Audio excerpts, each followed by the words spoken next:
that happened, but anyway, that is what happened. So, I was trying to explain, and y'all couldn't hear me apparently, that I'm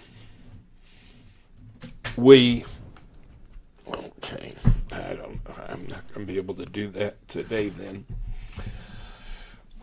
I was trying to explain that it is my hope that I'll be able to do our podcast in a much more professional, much more organized manner. I don't want to just get on and rant and go off in 1,000 different directions. I had hoped to be able to do our podcast in this fashion from the beginning. However, when I decided I wanted to start and did the first few, I wasn't able to put things together like I had hoped to and, kind of get things organized. In the future, beginning today, it is my hope that I will have an outline in front of me like I do today that will help me to hit on certain bullet points and at the same time to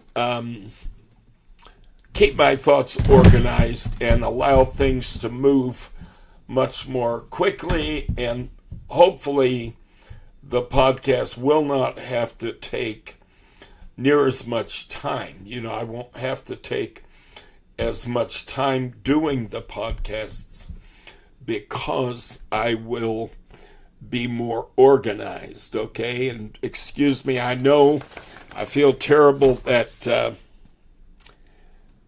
y'all are sitting here watching me and I'm still trying to get some things pulled together, but I wanted to start at 5 o'clock today, and I noticed at virtually the last minute, I said, oh my goodness, it is 4:59. So I had to get right on as quickly as I could, and there were a couple of little things I hadn't quite done yet. Okay, I've got my monitor, so if you comment on Facebook or on YouTube, I should be able to see the comments, and I invite your doing so. I'd be happy to have you comment or ask questions, whatever you'd like. And but I want to get started on this podcast today.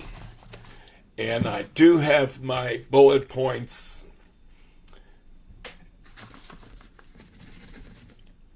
This podcast is different than many. As I was saying a moment ago, before Tommy let me know that the sound wasn't working, as I was saying at that time, I am approaching things obviously from a prophetic perspective. That does not mean I claim to be a psychic. That does not mean that I claim to know everything about everything that is happening or that is going to happen. I only know what the Lord shows me when He shows it to me. And it is strictly at His call as to how much He shows me. A lot of times, for instance, I've been talking about prophesying that our nation was going to come to this point and that we were going to go through what I believed to be a change in our form of government. We were, in fact, going to become a dictatorship. I've been talking about that for over 20 years. And however, when the Lord showed this to me, He did not tell me a time frame. He did not say this is going to happen in 20 years or this is going to happen in 10 years or whatever. And I try to be careful not to speculate when God shows me things. There are a couple of times that I have tried to kind of make an educated guess based on the feeling. It's hard for me to describe, but based on what I feel when God shows me many of these things. When the Lord shows me these things, generally speaking, there is a real kind of an urgency and a real, a lot of pressure on me when I'm shown these things. So it feels like they're going to be imminent. Feels like the things he shows me are going to happen tomorrow. I'm sure that John the Revelator, when writing the book of Revelation, probably felt the same way when the Lord showed him the visions in the book of Revelation. John probably felt like, wow, these things are probably going to happen in the next year or two, not realizing that they weren't going to happen for millennium, And when the Lord showed me the trouble that was coming to our nation, the civil war based on race rather than based on the issue of slavery, the change of our government from democracy to theocracy / oligarchy with a figurehead president who in fact is a dictator. When I saw all of this, I did not know, and I told our church basically from the start, I said, I don't know when exactly this is going to happen. I just know that God has shown me that this is going to happen. Then, as we neared the election, after Obama as he was leaving office, the Lord spoke to me and said, as Obama leaves office, all hell is going to break out in this country.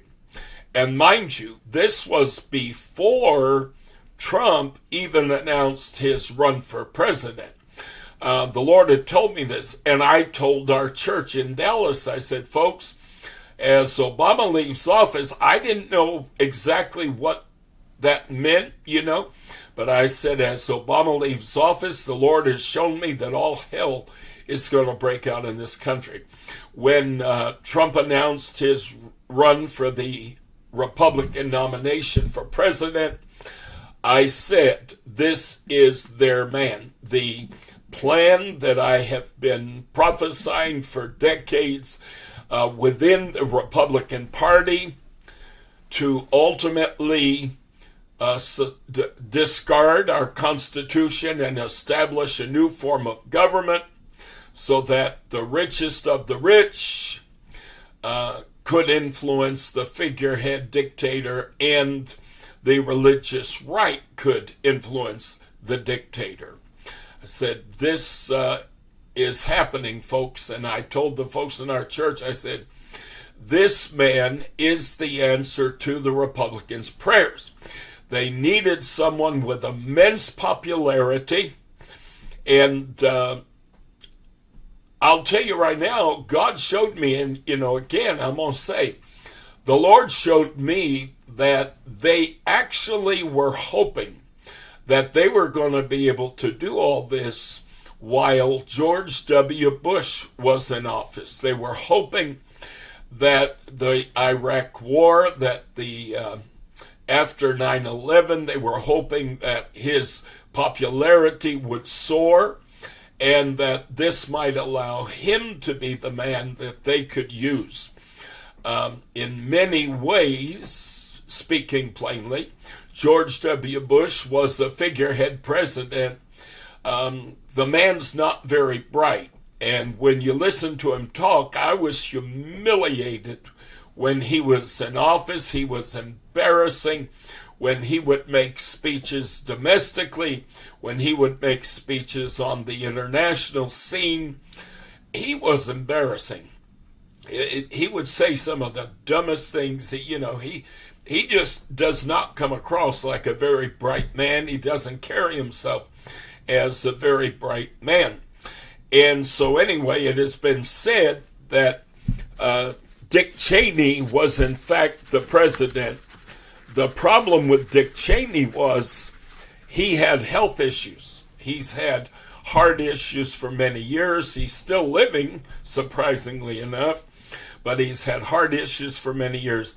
And the Republicans knew that these issues would probably prevent him from being electable, that people would be fearful to vote for him because, he could drop dead of a heart attack at any time.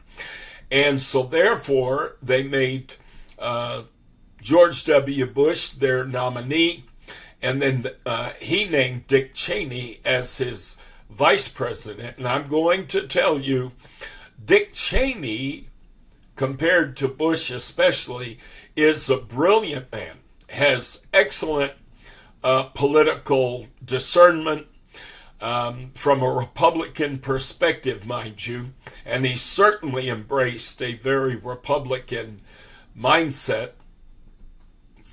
And I believe, according to what I feel like the Lord showed me, that while they were hoping that George W. Bush might be their man, he chickened out. He could not see himself doing the dastardly, careless, emotionless, compassionless things that would be required in order to achieve the ends of this plan that was within the Republican Party for decades. And I believe George W. Bush was the man they first wanted to use, but he just couldn't do it. And it's funny because you notice throughout this entire Trump scenario, going all the way back to the campaign of 2015, he has remained strangely quiet. You notice that he doesn't say much of anything. He doesn't say anything for that matter. He's made no commentary. He's made no endorsements. While Dick Cheney came out and said, I cannot support Donald Trump. You know, I'm going to actually cross party lines and vote for Kamala. Mr. Bush refused to make any comment. He refused to say anything. Again, I'm convinced that is because, quite frankly, he is well aware of the plan. I think in many ways he's supportive of it, and he just didn't have the guts to implement it. He just, sat back and let things happen, without weighing in at all. Now, I've said all that to say all this. What we are seeing, the chaos in the Trump administration, the running through agencies, the shutting down of entire agencies, the firing of all kinds of bureaucratic employees, them being demonized and them being told that they're being fired because their performance was not up to par. Folks, this is insane. They're trying to justify what they're doing, claiming that people's performance is poor, and many people are fighting back against that. They're saying, no, sir, I was an excellent employee. My track record was excellent. All of my reviews were excellent, so on and so forth. But this is just the game they're playing in order to run roughshod through our government. I said in previous podcasts, I believe that in keeping with what I have been prophesying for many years, they are dismantling the government. I believe with all my heart, I think we're going to find out after a while that Elon Musk and the computer geniuses that he has working with him, going into all these various computer systems, folks, they have a purpose. They know what they're doing. They are not just there to quote unquote look at stuff. That's not what's going on. Our systems are being sabotaged. I believe with all my heart that we will soon find out that even if you were to try to revive these departments, you're going to find out that their computer systems have crashed and they are irreparable. And this way, Trump and Elon Musk are making certain that these departments that they are doing away with are permanently disabled. And even if you were able to elect someone, which I'm not certain, I don't believe we're going to have that option in 2028, to be honest with you. At the very least, that vote will be rigged as the Russians rig every election they conduct so that Vladimir Putin comes out looking like he's, so popular, winning by humongous margins. If there were an election in 2028, and the Republicans are trying to see if they can't find a way to put Trump's name back on the ballot, can you imagine a man in his 80s running once again for president? And even if they were able to do that, I believe the election would be so rigged, probably following the pattern and the procedures of Russia in rigging elections, so that the Republican candidate would not only win, but would win by surprisingly large margins, which would clue us off. That would be the clue. That should let us know right there that the election is rigged, okay? I'm not certain the last one was not rigged in similar fashion. Frankly, they tried to show Trump as, gaining a lot of support in this demographic and in that demographic, and so many things just don't make sense. And of course, the Republicans challenged millions of ballots, and ultimately millions of provisional ballots were able to be discarded, primarily those of minority voters, who most likely would have voted for Kamala. And so in the long run, folks, I am fully convinced that our last election was rigged. And I really believe that with all of my heart. But I want to tell you the chaos and the whirlwind destruction of agencies within our government, it's all part of the plan. None of this is unplanned.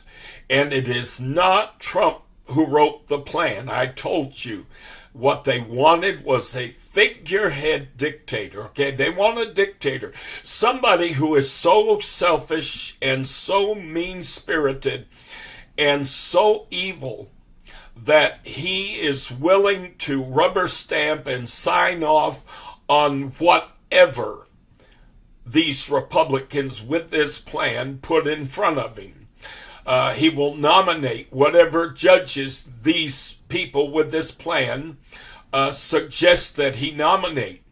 Donald Trump doesn't know the first thing in the world about history, doesn't know the first thing in the world about government, doesn't know the first thing in the world about civics, doesn't know the first thing in the world about political science, and therefore he wouldn't know who to nominate for a judge. He wouldn't know, his backside from a hole in the ground when it comes to any issue, including issues related to the economy, the ecology, the climate, so on and so forth.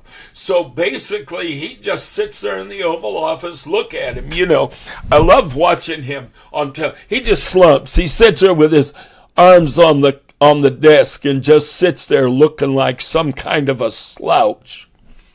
That man never carries himself in a presidential manner. He always looks like some kind of a lazy slouch. That's the image I get every single time I see him. There's a laziness about him. He can't even stand up straight. Every time he stands, he's got this lean going on where he's leaning forward about 6 inches from standing straight, And they wanted, as part of their plan, they wanted a figurehead. Well, Trump's ideal for that. He's ideal for that. As long as he can fill his pockets with cash, as long as he can use the office to profit himself, I believe, honestly, I believe with all my heart, that man would sell us to Russia in a minute if they offered him enough money. I believe that with all of my heart. I'm not sure. And I've been feeling this from day one. I'm not sure that he isn't, in fact, a a Russian spy. That Russia, in effect, hasn't had him on their payroll for quite a while. And everything he does seems to benefit Russia. You notice, I think they have something on him, the dossier that they spoke about, during the original election, the Russian dossier that Trump, of course, claimed was entirely false and fake and blah, blah, blah, blah, blah. But it claimed that the Russian government and Putin had pictures of Trump with prostitutes in Russia, at some hotel somewhere, and I'm going to speak plainly, as much as it is vulgar and ugly, being peed on by these women as part of some, sexual activity. And apparently Mr. Trump is a freak, as they say. And so I think it's important to understand right now as we see what is happening. Folks, this is all very well planned. You're going to see more and more things happening in a similar vein. And everything they do, they are doing in a specific order. They have it all set up. They have an outline as to how things are to be done. I believe that's why I've said earlier in earlier podcasts, eventually you're going to see media personalities, you're going to see reporters, you're going to see heads of news organizations, you're going to see Democrat political figures being arrested and escorted right off the floor of Congress in the name of Trump will claim that these are enemies within. He will claim that they have some great conspiracy to overthrow his government. And you're going to see some pretty tragic, drastic things that are common to dictators, okay? And so you need to understand that what is happening now, it's all part of the plan. Trump and the new Nazi Party are purposely, listen carefully, folks, purposely inflicting pain upon the American people. You might say, why would they do that? Why would they be doing things that they know are going to stir the public up to ultimately rebel against him? And why are they trying to make the American public so angry that they are eventually going to be peacefully protesting, but their anger and their frustration will wind up driving some to start looting and becoming violent? And when this happens, and when it happens around the country, and you begin to see violence breaking out from those who are rebelling against Trump and his administration, when you begin to see violence breaking out in various cities around the country, this is their end game. I have been saying this, folks, for years. This is not new. I'm not saying this today as though I have never said it before. No, I've been saying for years that their plan was to drive the public into a state of violence. They want violence to break out. Trump will likely deputize all of various organizations like the Proud Boys and the Oath Keepers, and he will literally claim to have deputized these people. And these people then will go out and in a very violent way, they will so-called help to bring order.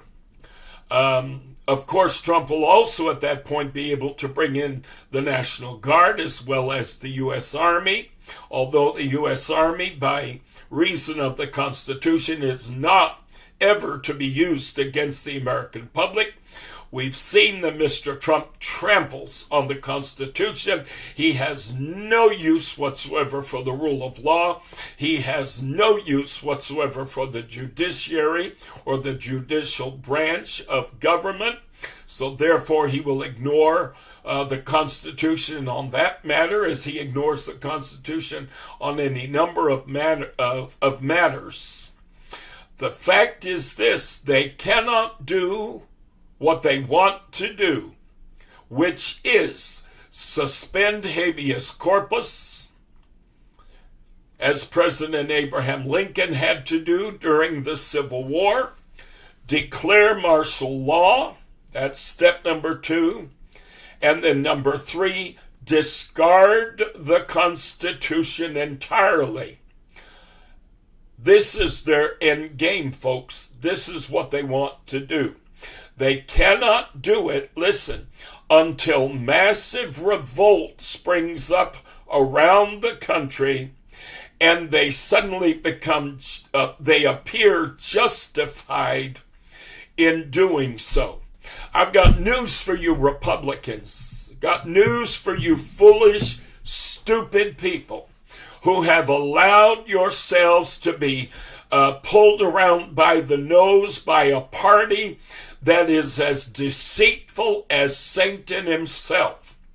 They have done everything in their power to demonize the Democrats, to demonize the liberal point of view. They've done everything in their power to get you to think in this little tunnel vision. They want you only to be able to see in tunnel vision. Anti-gay, anti-abortion, that's all they want you to be able to see. And the religious right has been pulled around by the nose for decades by reason of the use of social issues, culture war. These are areas, folks, that government is not supposed to regulate. Social conduct, the morality of the people, those things are not to be legislated at any level. However, the religious right, through the Republican Party, has made the case and made the argument that, yes, this is indeed part of the responsibility of government. It is not part of the responsibility of our current constitutional republic. No, the Constitution nowhere makes allowance for government to step in and regulate people's morality or their conduct in any way. The only time that government should ever become involved in any kind of regulation relative to behaviors and conduct of individuals is when a party is being damaged by that conduct. Okay? When someone is being hurt, for instance, obviously murder is against the law. Theft is against the law. Why? Because there is a victim in that crime. There is always a victim. Someone suffers harm. Someone suffers loss, be it the loss of their life, be it the loss of their property. These sort of issues obviously fall within the parameters of government involvement.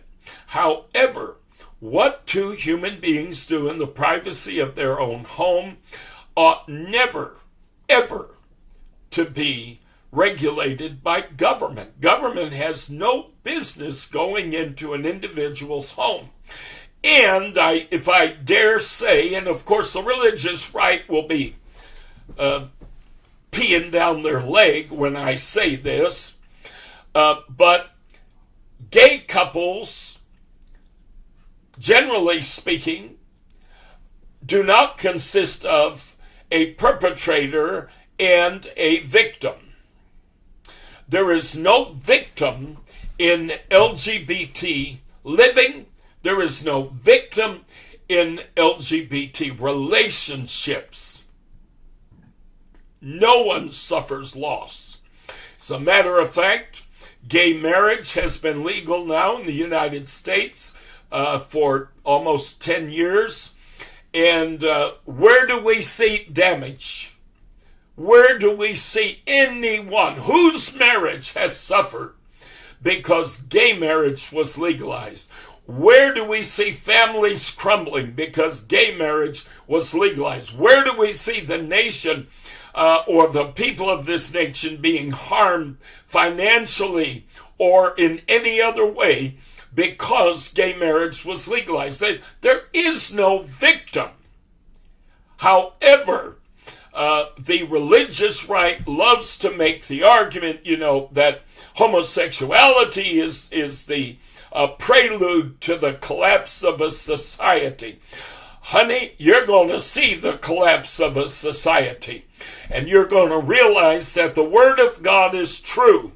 The Word of God states, the love of money is the root of all evil. What is going to be the destruction, or let me rephrase that, what is the destruction of our democratic republic has been greed. And those of you who have allowed yourselves ignorantly, foolishly, to be led around by the nose by politicians who have laser focused your vision on specific issues, and again I repeat, issues that government has no business even becoming involved in. What a woman does with her own body, for instance, you may believe that morally, spiritually, abortion is wrong. That's all well and good. You can believe that all day long, and I don't know any liberal person who has ever said to me that people don't have the right to believe that. But if you believe that, then you should never seek out an abortion. You should never have an abortion. If it were a sin, if it were a violation in any way of God's law, then those people who pursue abortion will have to answer to God for it. Again, this is where the fundamentalist evangelical church has no concept of respecting boundaries. They have the same mindset that the Roman Catholic Church had for centuries. Centuries, folks. For many centuries, the Roman Catholic Church marched hand in hand with the kings and queens of nations around the world, and they were able to create a theocratic influence, let us say, within those governments, and those governments allowed them leeway to go about doing things like the Crusades and the murdering and torture of people, especially and including Jewish people who would not conform to and accept Roman Catholic teaching. Okay? So, the Inquisitions, that word, for some reason the term Inquisition was escaping my thoughts. So, for hundreds of years, people don't realize, those that don't know history, the Inquisitions, my friend, were supported by popes within the Roman Catholic Church over the course of centuries. We're not talking about something that simply went on for, 10 years or 15 years like the Third Reich, Hitler's Third Reich. It didn't last very long. But it actually was, they were able to do these things in waves over the course of centuries. So far more than one single leader within the Roman Catholic Church rubber stamped the torture and execution of anyone who rejected Roman Catholic teaching and practiced any other faith. So, the plan that I've been speaking up now for years, that has been in place, we finally saw that plan in paper when it was published during this last election cycle as Project 2025. I promise you that that project was in the making long before now, and I'm sure that they have had to change the year on that project many, many times. However, they saw Trump as their best opportunity, the best possible way they would be able to carry out Project 2025 was with a malignant narcissist who has no morality, who has no conscience, who holds no compassion, who is greedy beyond measure. Even in his own book, Donald Trump is quoted as saying, "I don't believe you can be too greedy," which certainly is not in keeping with any kind of Christian teaching. That combination in one human being makes for the perfect figurehead. As long as we flatter him, as long as we sing his praises and worship him, as occurred in the Roman Empire, many of the nations that were conquered by Rome in the ancient world, the leadership in those nations would flatter the Caesars, would flatter the leaders in Roman government, and they would sing his praises in order to get from them what they wanted to get. The second temple, referred to as Herod's temple in Jerusalem, was erected as a political favor of Herod because he felt in doing so, in erecting this temple, that he would be able to secure the praise and the loyalty of the Jewish people. And this is what dictators do. This is how they operate. They do favors for people in order to keep them from revolting. They do favors for certain groups here and there in order to keep them in line. I've got news for you, religious right, and you're not going to like it, but here's a little prophetic word for you. The day is going to come. I don't know how far down the road, but I don't think it's very far. Donald Trump is going to betray you in an enormous way. He no longer has any obligation to you. Anything he does for the religious right at this point in time is to keep the religious right in line. He is not doing it because he believes one single thing that you believe. And you may find pretty shortly that he is going to entirely reverse position on a number of things, and many of the issues that you think are so important, he is going to look at you and say, "I don't see it. I don't feel that way about it. I don't think there's a need to act in that area." And you're going to become very upset that this figurehead you elected is not quite acting in puppet fashion as you had desired he would act. I'm going to tell you something about malignant narcissists. I've talked about this before. I grew up with a father who was a malignant narcissist. I've seen it firsthand my entire life. These people are master manipulators. Master manipulators. They can manipulate like nothing you've ever seen before. They also can sell and market themselves as you have never seen before. I'm going to tell you a little secret.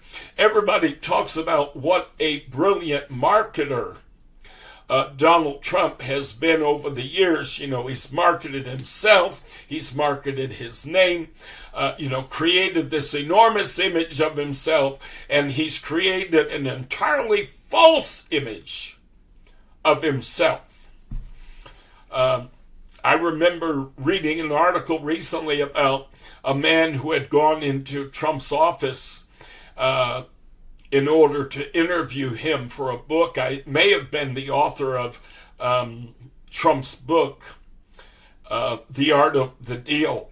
And he said that when he went into Trump's office, he said it was... Oh, no, I'm sorry. I remember who it was now. It was the producers of the television show, The Apprentice. Originally, they had intended to film on site. They actually intended originally to film Trump in his own office, in his own boardroom, and that was supposed to be part of the show. However, they said when they went into his offices, they were utterly shocked. They said it was shabby. It was not impressive. No, Trump likes to live as a king. He loves to spend money like water. He wants to live with golden toilets, and he wants to live with gilded woodwork. But he does not spend, when it comes to business, he does not believe in investing in his own properties. He does not believe in investing in his own business. All the people that ever worked with him and for him said that if, like managers of buildings said, if they went to him and they said, Mr. Trump, we need to replace the windows in this building. The windows in this building are extremely old. They're fragile. They're falling apart. And these people have come back and said he would not invest the money. He would not do anything. That is why he really, in truth, was very much a slumlord, even going back to the days when his father was still alive. This is the way this man operates. Every dime he makes, he wants to be able to spend. Therefore, he's not interested in investing in his properties. He's not interested in investing in his business. Yet he sold himself, he sold this image of himself as being, this gilded businessman, this golden boy, this Midas, everything he touches turns to gold, unless, of course, it goes bankrupt and he has to close it up because he's unable to keep it going. But we won't talk about that, because there were dozens and dozens of business enterprises that he tried to enter into that failed. And he wound up bankrupt in those business enterprises. He wound up with yachts being repossessed, aircraft being repossessed. This man is a fraud from word go, folks. But he was able to market himself and create this incredible image of himself. I'm going to tell you why he was able to do that. Because he is a malignant narcissist. That's the answer. It is that simple. Malignant narcissists, as a rule, are masters at deception. They can perform better than Julia Roberts. They can perform better than Tom Hanks. They can put on a show in public. They can create an image of themselves that is entirely contrary to who they are and what they are in reality. Those of us that have lived with malignant narcissists, we get to see this. You see this in everyday life. You literally watch it and you see it. And I lived it, so I saw it. So Trump is, as I've said in previous podcasts, he is the perfect man to help the GOP that has had this plan in place for decades to ultimately discard the Constitution entirely and establish, really, they want an oligarchy. However, they've been playing footsies with the religious right for so many years that they're willing to allow the religious right a certain amount of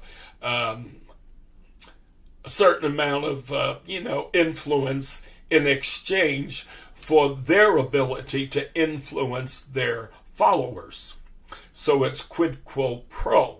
As long as we allow you a certain amount of influence in government, then we want you to be our agents in the church, convincing your congregations to support us, to stand behind us. And if you think I'm wrong, just look at the last 8 or 9 years.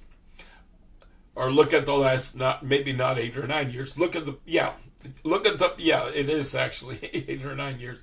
Look at what they have done and how they have behaved since Trump announced his presidency, all the way through him being elected, him being in office. I cannot say served in office. Donald Trump has not served in office one day of his life. The only interest that Donald Trump serves, as any narcissist, are his own interests.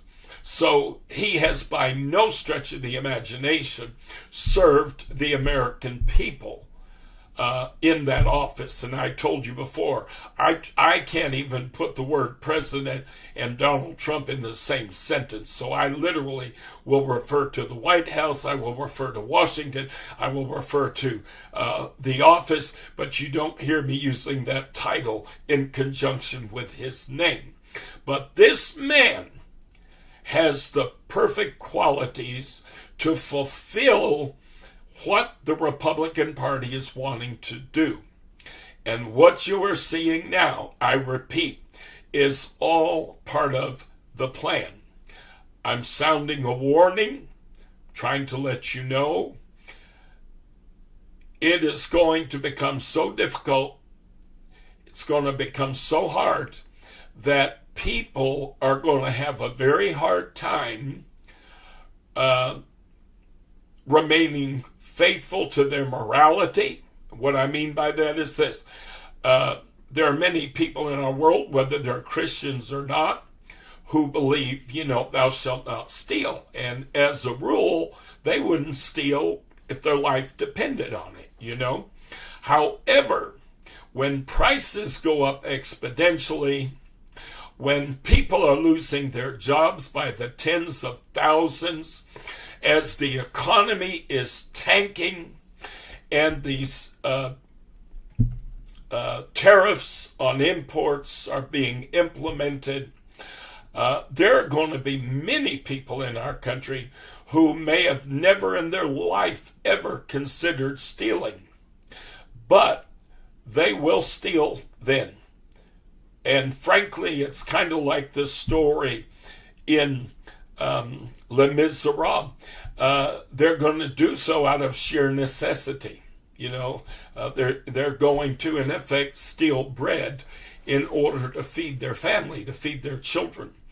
And so you're going to see a rise in crime. And you're going to see a lot of protest.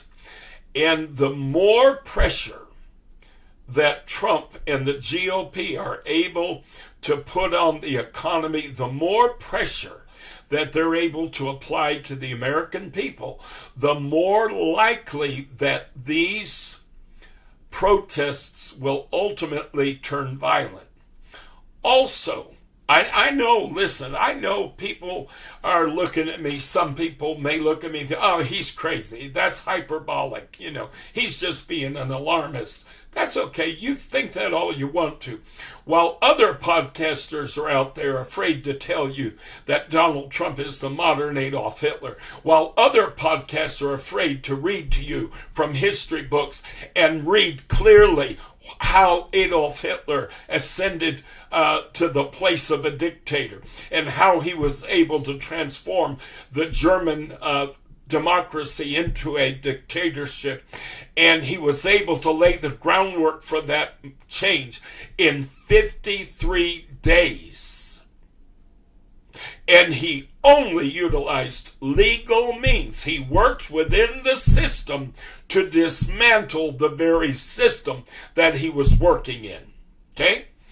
I've shown the receipts. I've read you articles. I've read you items from history publications. I've gone down the list of the things that Hitler did. I've gone down the list of things that Hitler said. If you read the list of things Hitler said, it's like they handed Trump this book of Hitler quotes, and he used it as a handbook.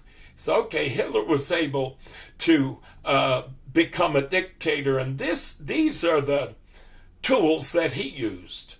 And when you read his quotes, all of the tools are laid out. Lie. He said lie. The bigger the lie, the better. He said use propaganda. He said use slogans. Don't spend a lot of time trying to explain any kind of policy or anything. He said, no, the whole idea is you've got to stir up the passions of the masses. And in order to do that, you've got to be able to speak so that the least intelligent person that is listening to you speak is able to understand what you're saying. Donald Trump ran for president, and all kinds of people commented. All kinds of professionals came in, speech therapists and speech experts came on talk shows and talked about the fact that Donald Trump speaks at a fourth grade level. When he's making public speeches, he stands up there and he sounds like, frankly, an idiot, an uneducated moron. And there is a reason that Donald Trump does that, folks. That is exactly what Hitler said to do. He said, you have to speak in a manner that the least intelligent, and that's what Hitler said, person in your audience understands what you're saying. He said, and don't approach people as though they are intelligent. Don't approach people as though they have a mind that they can use to understand things and learn things. He said, no, use slogans. Just use a few words that convey what you're wanting to do. Well, let's see. During election 1, it was lock her up. And then, of course, his main slogan is what? Make America great again. Then we had, during this most recent election, mass deportation now. That was the slogan. You go to his rallies, that's what they had the people chanting. Mass deportation now. You see, that is how Hitler did it, folks. That's exactly how he did it. You read his quotes, and I'm telling you right now, if you don't see Donald Trump in every single stinking quote that I shared online on this podcast, go back. Look at some of my earlier podcasts. I have cut the long podcasts up and divided into smaller segments so that, and each segment I have named according to what that segment deals with. Look up this segment that deals with Hitler quotes being Donald Trump's playbook. I don't want to go through all that again. So, the GOP has had a plan for decades to do exactly what they're doing now. What is happening in our government right now is all part of the plan. None of these things that are happening, none of the repercussions of the things that are happening are accidental. They knew good and bloody well that if they went in and shut down certain agencies, that if they froze certain funding, they knew that many in the American public were going to revolt. They knew that many were going to wind up eventually in the streets protesting.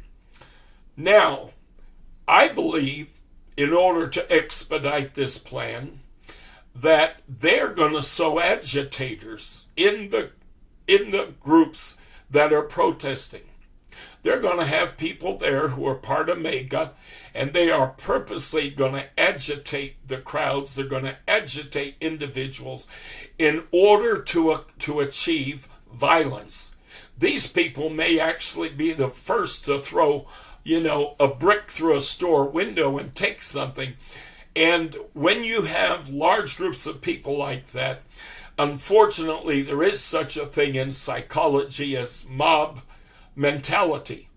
And somebody sees somebody do something like this, and anybody in that mob who happens to have any proclivity whatsoever toward, stealing and what have you, man, they're going to see that broken window. They're going to say, hey, man, easy opportunity for me to loot, for me to go home with something I can't otherwise afford. And that is their plan. That is what they want. That's what they're looking for. I've been warning since I started my podcast, we need to be extremely careful. I'm going to tell you, and I know people aren't going to like what I'm about to say, and I also know they're not going to do it, but unfortunately, wisdom seldom rules the day. Wisdom would dictate, listen carefully, that we not protest at all. Some of y'all are getting ticked off, say, well, Charles, of course we have to protest. Of course we have to make our voices heard. Of course we have to, no, the wisest thing we could do, if we wanted to thwart the plan that the GOP has, we would not protest at all.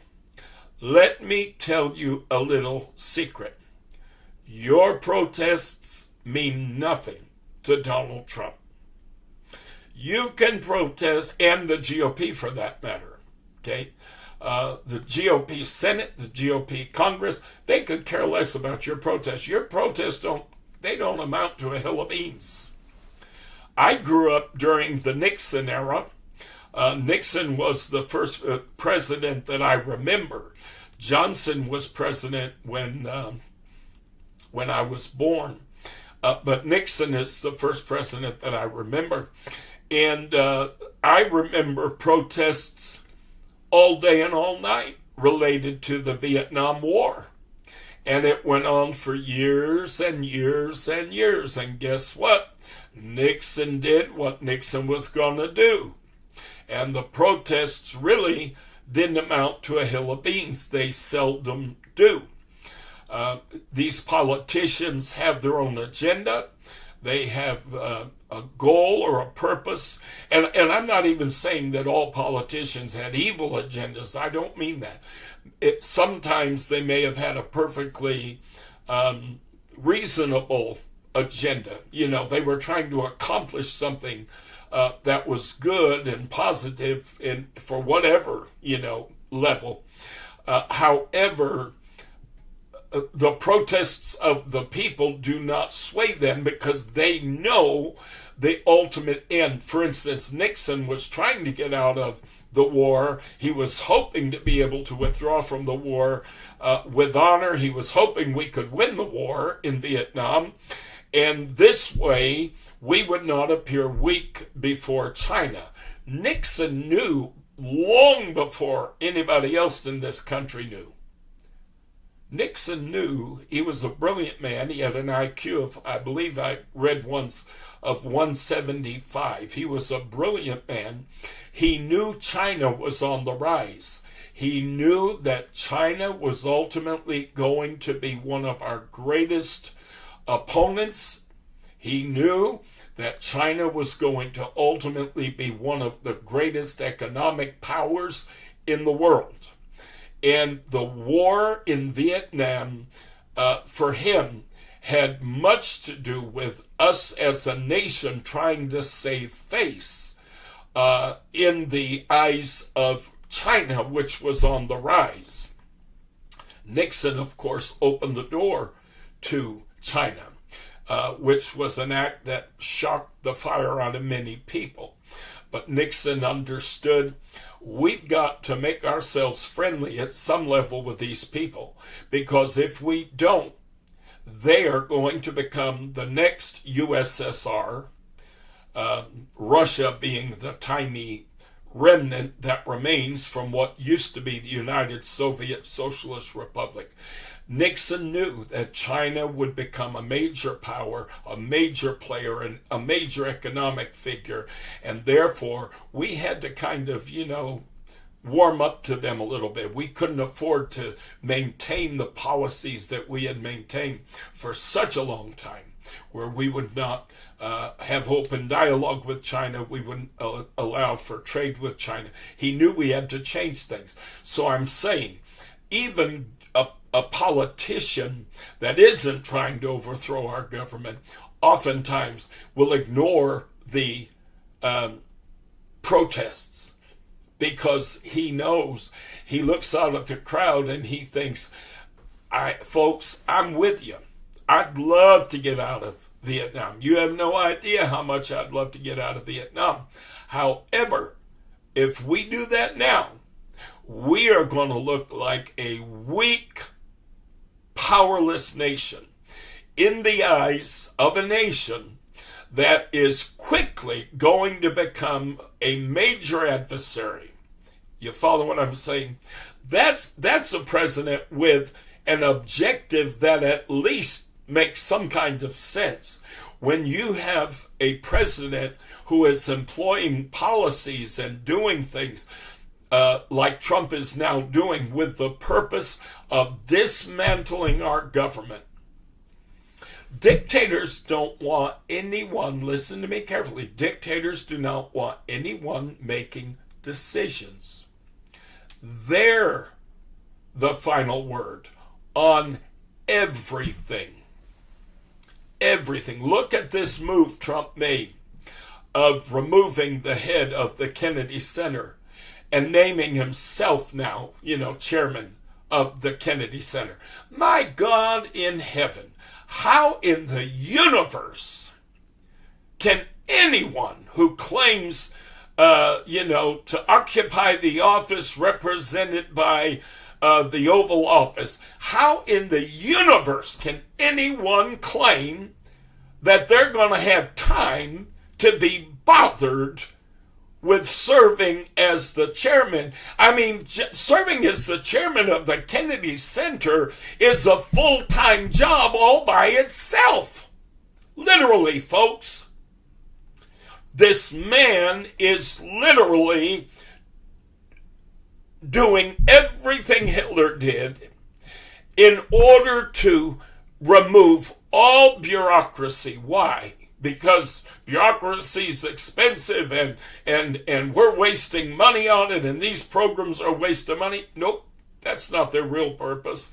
Well, partly it's their real purpose, because ultimately they want every dollar that comes into the Treasury to wind up in their own pockets. And therefore, the more they cut, the less the government has to actually spend, the more money then that is free to give to the oligarchs in order to secure their ongoing support and to give to themselves. So yeah, part of it has to do with enriching themselves, okay? However, the larger part of it is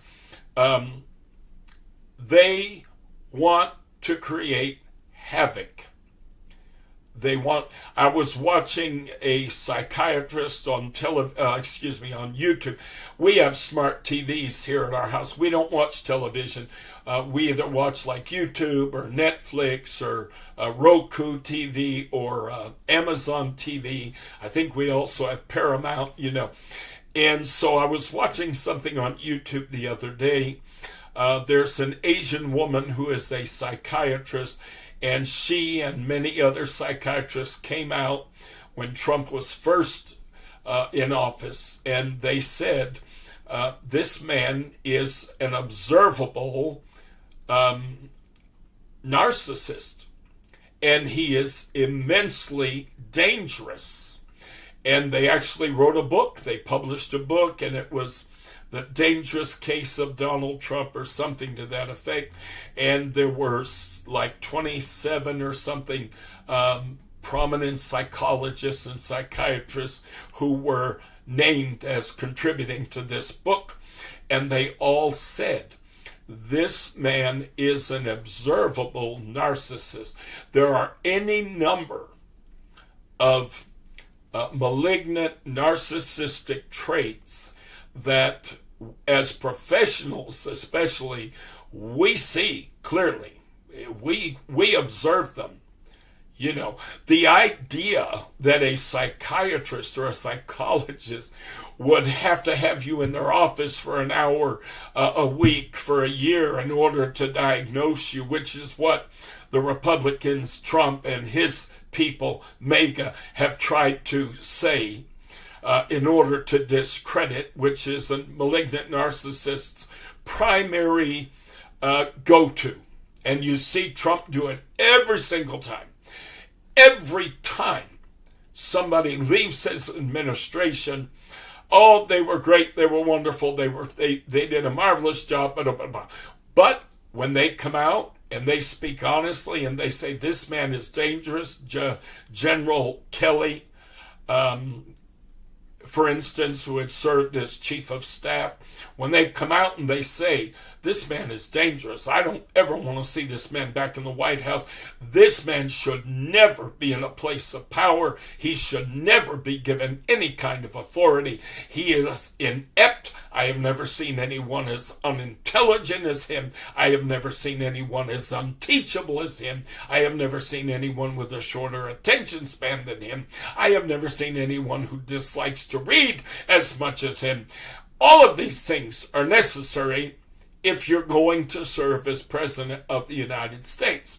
Well, when his former staffers and people that were formerly on his cabinet come out and speak against him, what does he do? What does he do? Every single time.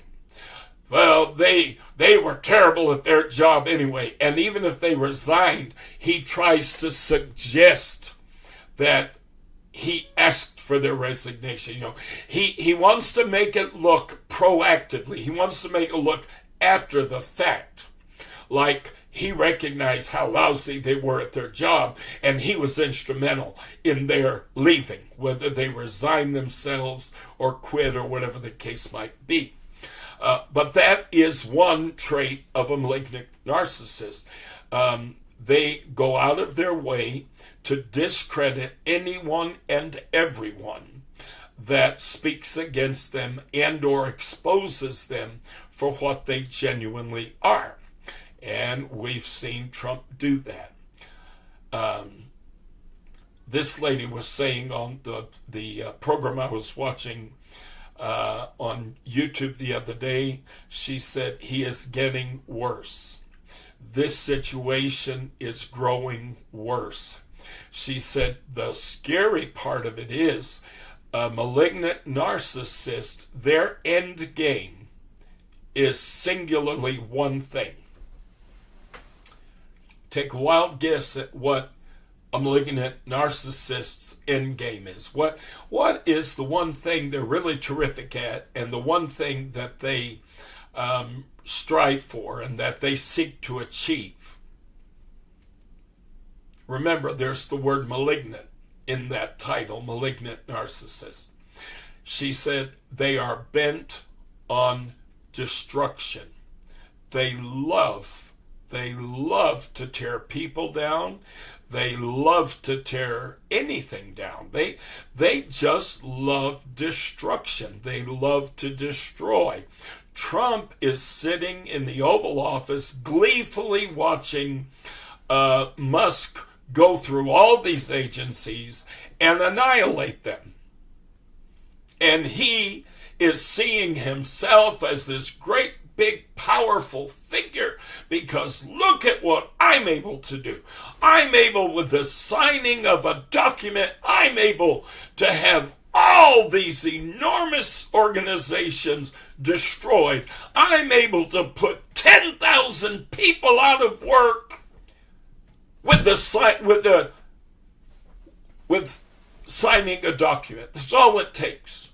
And I'm able to do this. And because he is a malignant narcissist, he tells them that, well, you're being let go because your job performance was bad. Mind you, this same letter goes to all 10,000 people. So apparently the government, according to him, had an agency with 10,000 inept employees. And again, this is the garbage that he peddles to the public, and his idiot followers believe him. None of these people are good, solid, decent people that love America, with a desire to help people, with a desire to do good on behalf of our nation. None of these people, if you look at it from a human perspective, none of these people have families that they're trying to support. None of these people have mortgages that they have to pay. None of these people are making car payments. None of these people are supporting elderly loved ones who have memory issues, Alzheimer's and what have you, and they're in memory care facilities, and these people are trying to support them. None of these people have sick loved ones, children with cancer, spouses with cancer, so that losing their job by reason of literally being fired, they lose their benefits, they lose everything. They lose their future pension, they lose everything. And yet there are Trump supporters who stand there and cheer as he does these things. Because after all, the man is an idiot. I'm sorry, folks. I don't mince words. I don't have time to mince words. If I got something to say, I'm going to say it. The man's an idiot, okay? Their plan is destruction. The GOP wants to dismantle our government. Trump loves destruction, so he's happy to go along with this plan. If we were dealing with an intelligent man who had a desire to work within the framework of our Constitution and to do things lawfully and legally, then he might approach things in a much more intelligent way. He might find a way to thin out the bureaucracy. He might find a way to thin out the workforce, but to do it in a manner that is humane. To do it in a manner that does not simply put people out in the cold overnight.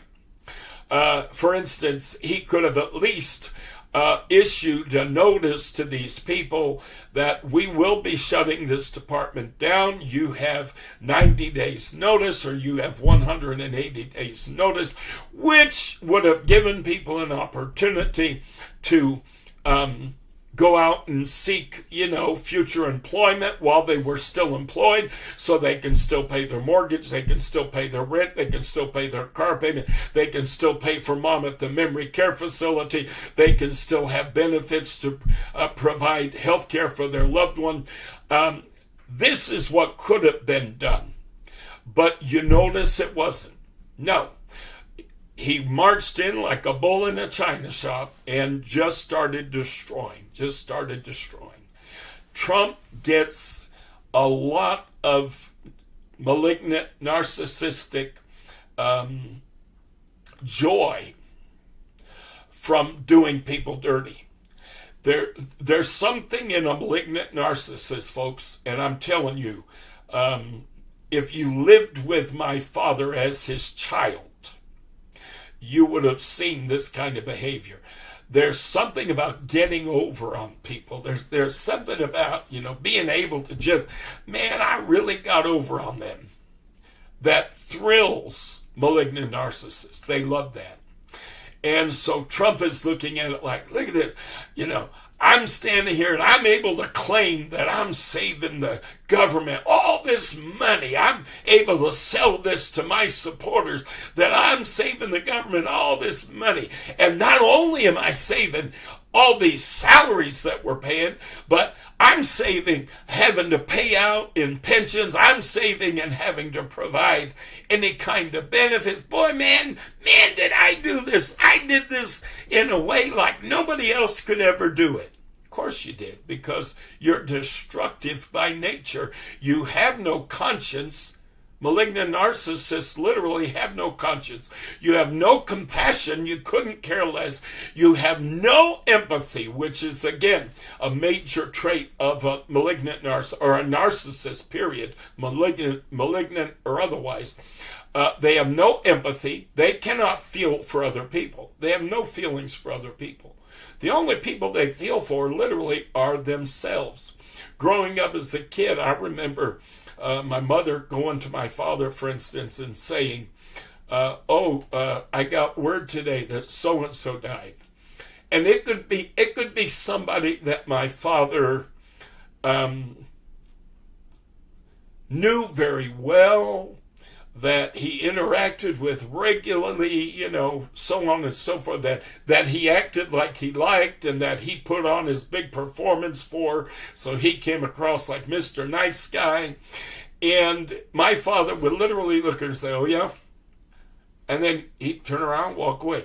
That man never one time, not one time, did I ever see him respond with any level of empathy when you told him about calamity that struck others, when you told him about deaths, when you told him about news of sickness, a loved one has cancer, even his own siblings. You can tell him that, your sister has cancer, your brother has cancer, looks like he's not going to live very long, And my father's reaction would be, oh yeah? Just like that. Oh yeah? Go on about his business. You never once saw him stand there going, and even act like he gave a care. No. Part of his shtick was, I'm a strong man. I'm macho man. I'm not moved by anything emotionally. I'm not affected by anything. And that was part of his malignant narcissistic personality. And that's how he behaved with us. He could put on an act like he was crying his eyes out. Oh, don't think for a minute my father couldn't put on an act. And there are some people out there who probably have witnessed him putting on this big boo-hoo. But I'm going to tell you, as his son growing up in his house, he could put on an act, folks, that would win an Academy Award. And then he could walk into his house and be by himself and turn that mess right off in a half a second, because it was all a show. He was only doing it in order to make people pity him or make people feel sorry for him. That was it. Because narcissists also love to be the victim. They are constantly the victim. Growing up as a kid, my father, everybody hated him. Everybody was against him.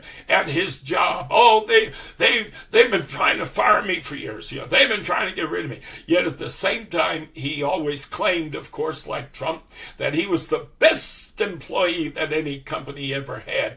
That he did every job he ever did better than anybody else on the planet could do it. But everybody was against him. And he did not let his family go anywhere near if he could help it. His family members, he did not want us hearing anything about him from people that knew him. His brothers, his sisters. Growing up as a kid, my mother used to take us to visit Aunt Arlene and my cousins David and Tracy. And we would play with them. They lived relatively close to where we lived in this little town in Connecticut. And we would go and we would spend some time with them because my father would be at work and my mother could do that while he was at work. Occasionally we'd go visit our Aunt Velma and my Uncle George and their kids on occasion. Not real often, but on occasion. My mother, that is, bring us. it was more rare, but on occasion we might be able to visit with my Aunt Shirley and her husband Walter, my Uncle Walter. I loved all these people. I loved every one of them. I wanted to know every one of them. All of my aunts and uncles. My father had 11 siblings. My mother had 9. So I had 20 immediate first aunts and uncles, okay? And I would have loved to have known. I've got aunts and uncles on my father's side of the family that to this day, the only thing they know about me is what my father has told them about me. And my father has never spoken a good word about me in his life. Not one time. You talk to my father about me, and all he will do is try to destroy me. All he will do is try to make you believe that, I am untrustworthy, that I'm a liar, that I'm this, that I'm that. He does that because over the years I've spoken out, and I've exposed some of the garbage that he pulled when I was young, and he knows it. And so therefore, in order to cover his tracks, in order to convince people that my testimony as to his actions is untrustworthy, he paints me to be this big liar and fraud and, all kinds of negative things. And I've grown up with this, folks. I've lived with this my entire life. When I was pastoring my first church, my father went around the community that I was pastoring in, which was a town right next door to the town that I grew up in. And our town was so small, we had very little business in our town. So we would have to travel either south to Seymour or north to Naugatuck to do a lot of our business, because those towns were much, much, much bigger. They had a lot of business, restaurants, stores, etc., department stores, and so on and so forth. We were lucky to have a convenience store, and we didn't have a lot of business in our town. And I started my first church in Seymour, which is the one town south of the little town I grew up in. My father, his family, all lived in Seymour. They were all from Seymour. And up until the time I started my first church, I had been in my grandparents' home, his parents' home. I had been there maybe 4 times in total. I started my first church at 19 years old. As a kid, there were like maybe 3 or 4 times that my father took us over there, but usually it was because we were out and we were doing something and he needed to stop, for instance, and ask his father a question or ask his father to help him with something, and he'd stop. And a lot of times he'd say, y'all stay in the car. He didn't even want us to get out of the car.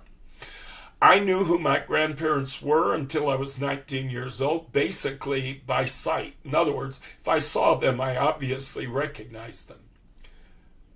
But if I tried to talk to them, I felt so uncomfortable.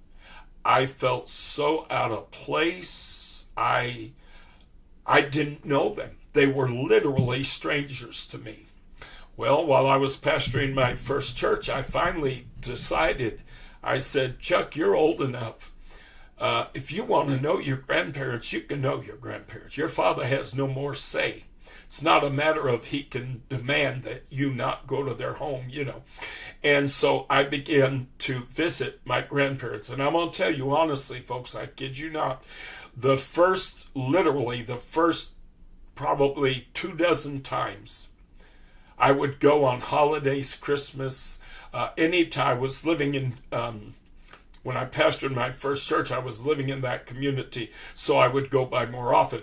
In later years, when I moved to New York City, it was a 2-hour train ride to go back to my hometown, and or if I drove, it was about a two and a half hour drive.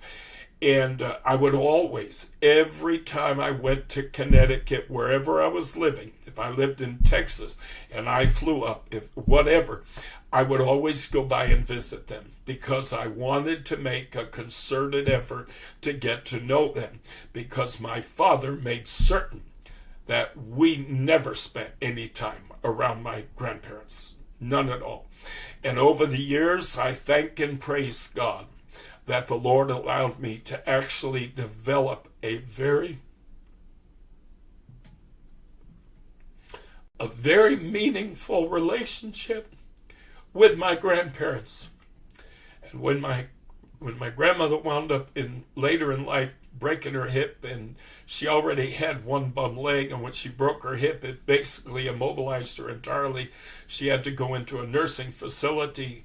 And my grandfather drove every day to spend time with her, But when I went to Connecticut, when I lived in Connecticut for a while, even during my progressive LGBT affirming ministry, I lived there in Connecticut for like a year and a half, whatever it was. And when I lived there, I went and visited them. Matter of fact, with my grandmother being in the hospital, I would bring covered dishes. I would cook, and I would bring something to my grandfather every once in a while so he could have something homemade, because my Aunt Cindy had told me that, bless his heart, he doesn't know how to cook, and he doesn't, he just eats, I think, basically frozen dinners, that sort of thing. So I would make him stuff I knew he liked. I knew he liked baked macaroni and cheese. I knew he liked baked chicken. Certain things I knew he enjoyed. And I'd bring it to him. And God blessed me, because I adore my father's parents. And I am so grateful for the relationship that I was able to establish with them before they died. But malignant narcissists, this is their whole game, folks. They only want you to know about them what they want you to know about them. This is why Trump tries to discredit every news agency that ever publishes anything that exposes anything negative about him.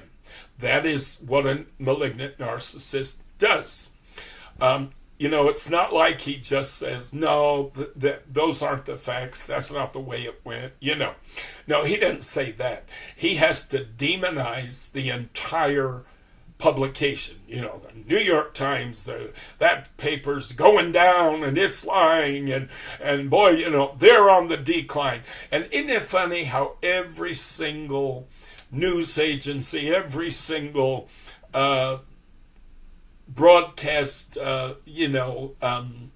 organization on earth, every single one of them that has ever said or allowed anything to be said contrary to Trump, isn't it funny how they're on the decline? They're on their way out. They're going out of business. Their circulation has been going down. The man just lies and tells lies and tells lies. And my father would do the same exact thing. And lie and lie and lie and demonize. Demonize your enemy. Try to make their credibility be questioned so that no matter what they say. And then Trump did an interview with one lady, I can't remember who it was, Leslie Stahl or whoever it was, in which he literally said that I discredit the press so that if and when they say anything negative about me, people won't believe it. He literally said that. Go look it up on the internet, and you will be able to find that this is on record. He literally said those words. So he admitted to this tactic, okay? So everything that is happening in our world right now, in our nation right now, is very much part of the plan, okay? Know that. It's part of the plan. They know what they're doing. I want to talk for just a quick minute. You may have seen how the Canadians were booing the American national anthem, hockey fans in Montreal, Canada. There was a game Saturday, February 15th, this last Saturday. And when the American national anthem was being sung, the Canadians booed so heavily that you literally could barely hear the man singing the anthem. Donald Trump is quickly, folks, turning the entire world against us. He's creating an evil and a bullying image of the United States. He's enabling and supporting both genocide and ethnic cleansing. Listen, not only in our own country, not only is he wanting to get rid of every brown, black person in America, so this can be a lily white nation, but by the same token, he supports such policies in other countries as well. And this is why he talks about taking over the Gaza Strip and sending all the Palestinians to other countries. The Palestinians for centuries, folks, like it or lump it, lived in what is today called Israel, okay? And it is insane. That's like saying that the Pilgrims came to America and they then proceeded to ship all of the American Indians, the Native Americans, I should say, from American soil to Canada and Mexico. Why would you do that? Why would you do that? But Trump believes in and supports the concept of ethnic cleansing. He also has no issue with with genocide. And I tried to warn you. I tried to tell people before he went into office the first time.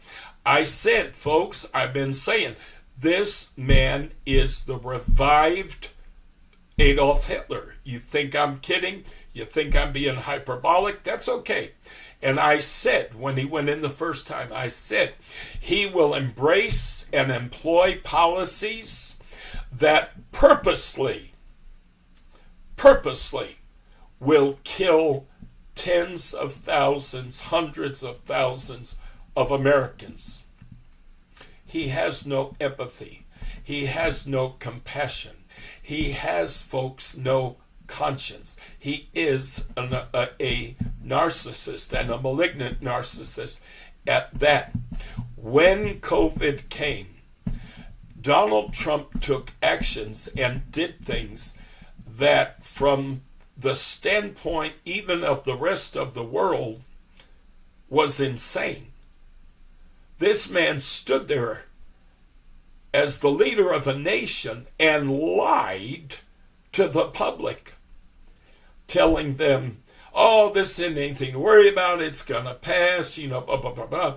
Like he didn't have scientific and medical experts who were able to advise him and educate him as to the truth on these matters. You're going to tell me that there was no one around him that was able to tell him the truth? Of course there were. And he still went out in front of the public and told them whatever he wanted to tell them. And I told you, I said, this man is going to employ policies that are going to amount to what I refer to as legal genocide. What do I mean by that? In other words, it's going to kill people that they want to kill. Who did the Nazis want to kill? The sick, the feeble, the disabled, the retarded, the elderly. Anyone who fell into those categories, according to Nazi ideology, were useless to society.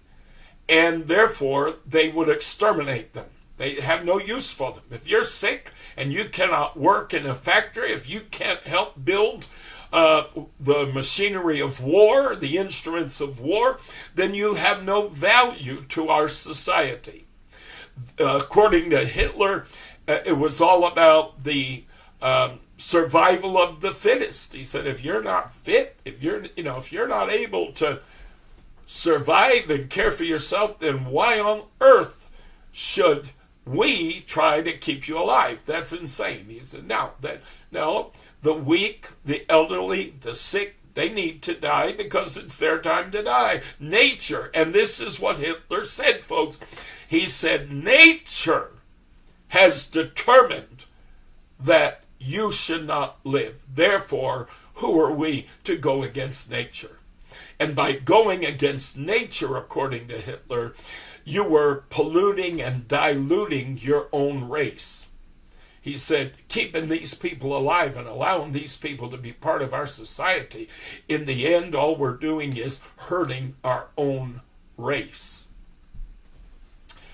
So, Donald Trump is employing policy. He already did away with U.S. aid. U.S. aid was such a tiny part of the American budget that, frankly, it's embarrassing. But the primary objective of USA was to provide funds for poor nations, struggling nations around the world, to do everything from dig wells to establish medical clinics, things of this nature, to provide vaccines, to provide medical care, so on and so forth. The first thing he did was go to the smallest department in our government and literally shut it down. And now America is doing nothing for anybody by way of charity, by way of showing compassion. We are the richest, the most powerful nation on the face of planet Earth. And what Donald Trump is doing is he is making our national image after his own image, which is greedy, uncaring, unfeeling. And the world is seeing this. And this is why the Canadians booed our hockey team as they went to Montreal to play against the Canadian team. I also want to just talk real quickly about, I think I'm going to do that on another podcast. I'm trying to keep this short today. I'm not going to go more at the extreme, most 2 hours, all right, which is another 20 minutes and I'll be done. So I don't want to go any further than that. Okay, on another point, Trump and Musk are speaking of aggressively going after the press that does not comply with his mandate to treat him fairly. Trump and Musk are talking of removing judges who issue judgments not in keeping with Trump's agenda. So it's not at all about trusting the judiciary to do its job, which is to interpret and to define the terms of our Constitution. No, if Trump disagrees with it, then it's wrong. Period.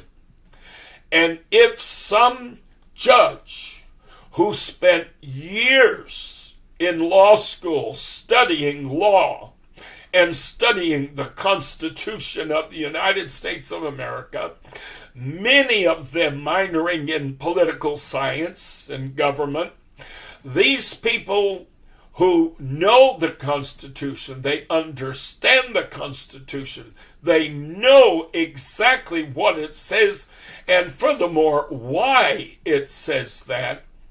No, these people don't know anything, according to Donald Trump.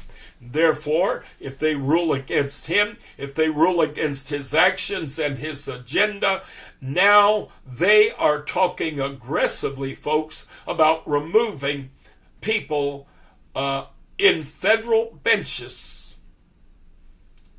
simply because they rule against Trump and his agenda. You think that they are not dismantling our government and ultimately seeking to suspend our Constitution? Well, you keep thinking that. You think that all you want to. You can believe this old preacher's full of malarkey. You can say I'm alarmist. You can say that, it's all hyperbole. Doesn't matter to me. I'm issuing the warning. I'm doing my job. Okay? I'm also hoping that I'm offering exactly what I say in the title of my podcast. I'm trying to offer a voice of reason in turbulent times. I'm trying to give you information, hopefully, that will help you to employ reason, that will help you to think, to look at things and actually reason it out and think, why on earth would they do this? Is what they're saying compatible with what they're doing? Or is there's something smelling a little fishy here in Denmark. Does something smell fishy? When you take the richest man in the world at your inauguration, you surround yourself with the richest people in your country. You decide that even though every inauguration from Washington till present has been performed outdoors in January, oftentimes in the most inclement weather, and this was done on purpose so that the population, the citizenry, could come and participate in what is an historic event, regardless of who is being sworn in. The fact of the matter is, it is a part of history. And many people went to Washington. People that were not rich, people that were not influential, went to Washington so that they could be there for this demonic dictator's inauguration, so they could be there for the beginning of the end of our republic. And these people love him, they support him, they voted for him, they probably gave money to help his campaign. And Donald Trump said, no, I don't want to be out in the cold. I don't want to be out in the cold. No, let's just do this indoors. And who does he surround himself with? Well, of course, the politicians. Because the politicians, the senators, the congressmen, the Supreme Court, they're always present. Former office holders are traditionally present. Why? Well, having these people there makes you look important, makes you look like, wow, you're the top of the cake, baby. You're the all in all. And so he, of course, had those people there. But interestingly enough, who does he have literally standing around him? But those who will be shortly clearly known as American oligarchs, the richest of the rich. Donald Trump, my friend, has never been the richest of the rich. He is nowhere near as rich as many, many people in this country. As a matter of fact, the Democratic governor of the state of Illinois is also a billionaire. And he's worth about $4 billion himself. He's a Democrat. He's been a wonderful governor in Illinois. He cares about people. He has empathy. He has compassion. He tries to help the people of Illinois. He tries to care for the people and provide for the people of Illinois. So I'm not saying you can't be rich and not have empathy and not care and not, of course you can. There are those that do. But he's got as much money as Trump is said to have had when he was elected. Trump was supposed to be, he claims, worth about $4 billion. $4 billion is way under the former mayor of New York City, whose name escapes me at the moment. He ran for president. He tried to get the Democratic nomination this last time around, and for whatever reason, I can't think of his name, but the former mayor of New York City. He is far wealthier. There are any number of billionaires in this country who are far, far, far richer. Those that stood on that platform with Trump are far richer than he is. I mean, by 100-fold or more. And he wants to surround himself with these people because he wants people to believe that he is one of them.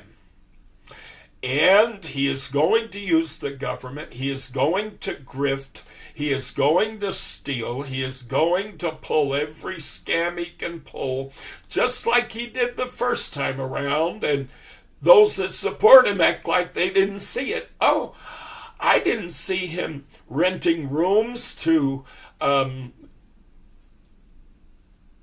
figures from other nations, political figures from other nations, and dignitaries from other countries. I didn't see him renting rooms to them in his hotels for exorbitantly ridiculous amounts of money.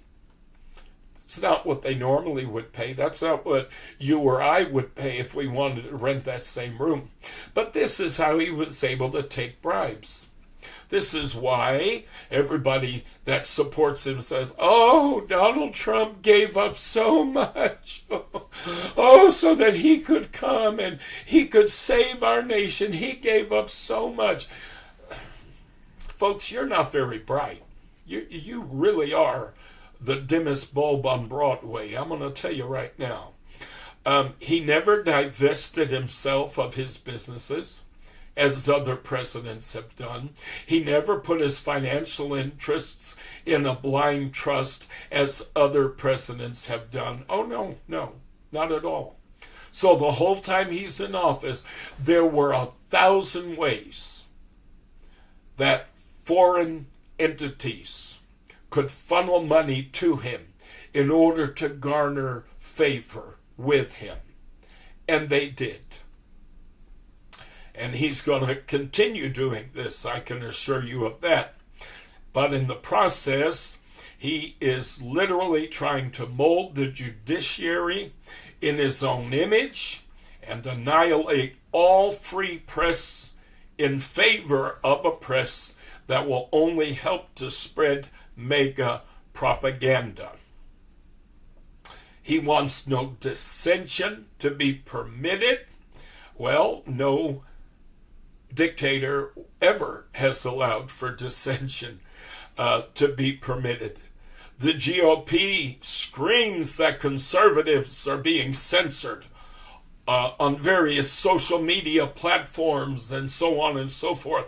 And yet they simultaneously scream at every opportunity about those who publish or express liberal opinions and speak of the need to shut them down or silence them.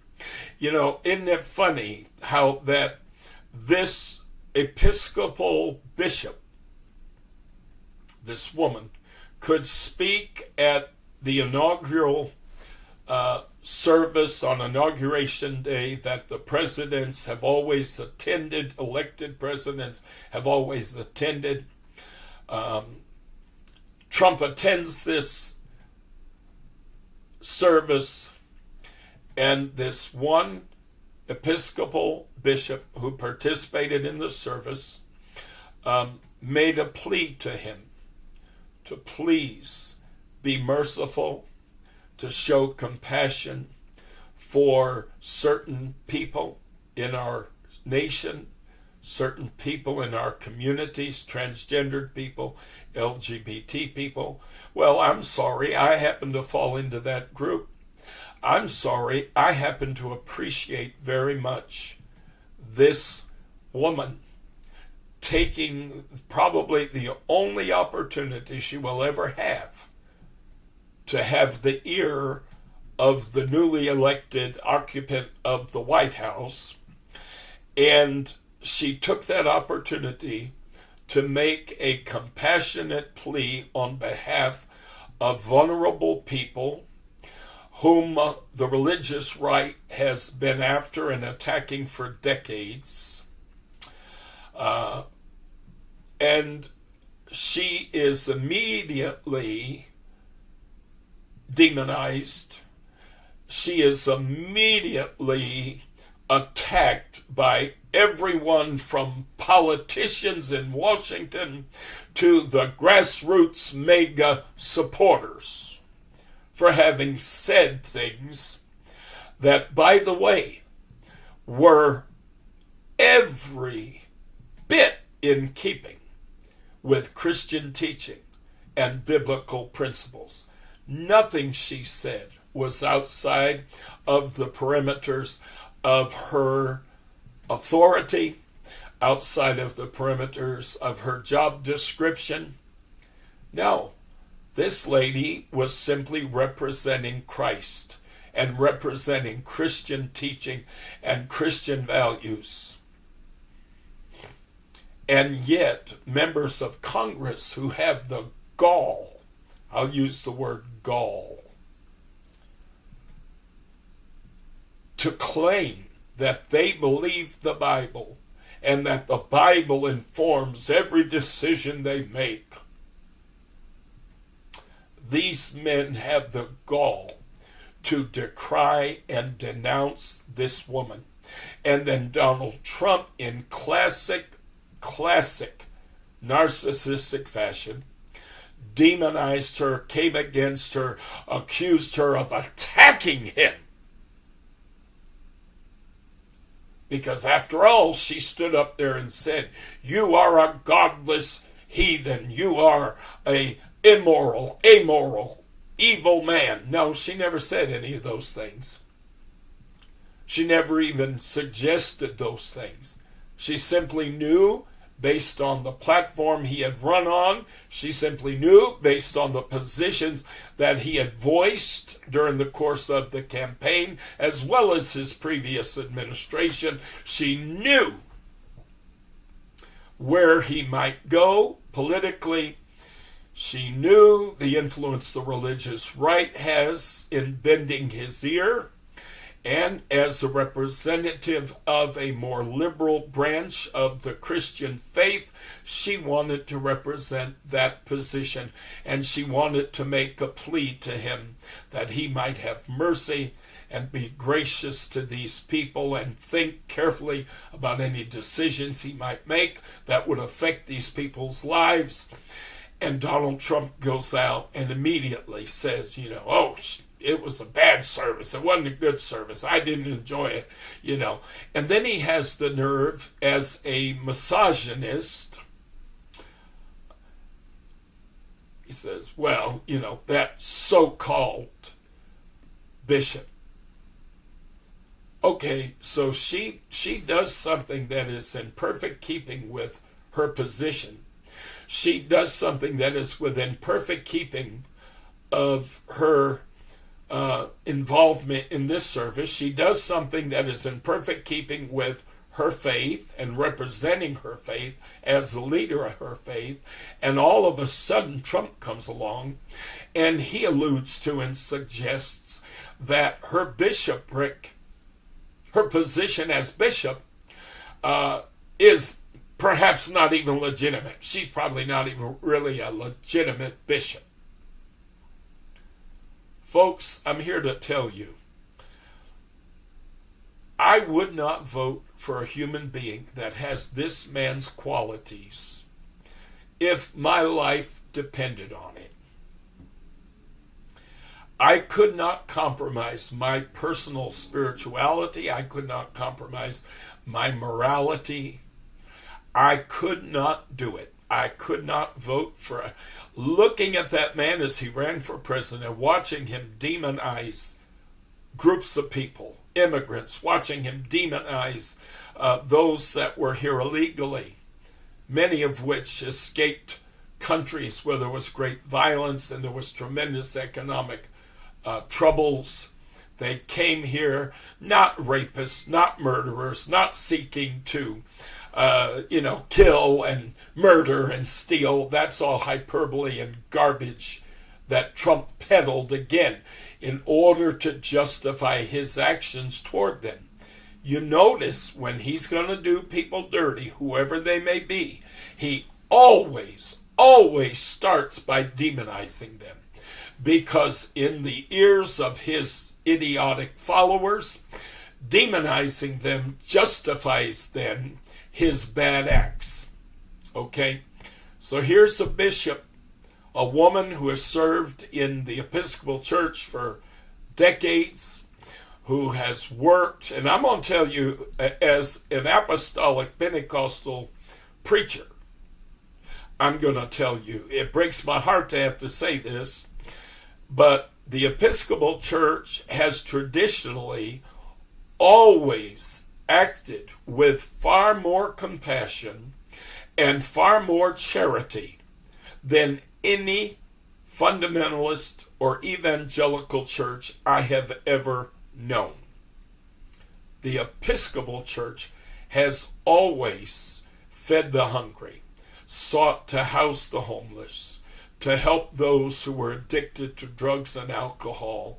The Episcopal Church I lived in New York City 10 years, and I'm going to tell you, I saw firsthand a soup kitchen that one Episcopal church in Manhattan ran. It was utterly amazing. I kid you not. It had the most beautiful restaurant-equipped kitchen. They had a beautiful dining room. All of this was created for homeless people. They treated those that came in, they served them with such compassion and such grace, with such kindness, with such hospitality. They had people, as if you were in a restaurant, that came around table to table offering to refill your drink and so on and so forth. I never saw anything like it in my life. I have known a number of Episcopal ministers in my life growing up. My mother's, one of her best friends was the daughter of an Episcopal minister. Do I agree with their doctrine? No. Do I believe that they have the fullness of the light that God has given us in these last days? No, I do not. But do I believe that they genuinely understand and embrace and try to practice Christian charity and demonstrate love and grace and kindness? Absolutely. And by far, the Episcopal Church does a much better job than any fundamentalist or evangelical church that I have ever known. And I've preached in hundreds of them, so believe me, I've known quite a few. All right, folks, I have taken 2 hours and I'm going to stop here, okay? I told you in the future, I'm going to try even harder next time because I didn't even do quite as well this time as I had hoped to do. But I'm going to try real hard to have an outline that I'm working with so that in the future, I may even be able to do shorter podcasts, maybe keep it, within an hour. I don't want to bore you. I don't want you to be bored to death, but I hope something that I'm saying strikes a chord in your hearing and that it helps you. Again, all I want you to do is be able to watch what's happening and think critically, think independently, use reason. That's all I would encourage you to do. All right, till we see you again, and God willing, tomorrow I'll be able to do another podcast. Till I see you again, as always, God bless you in Jesus' name.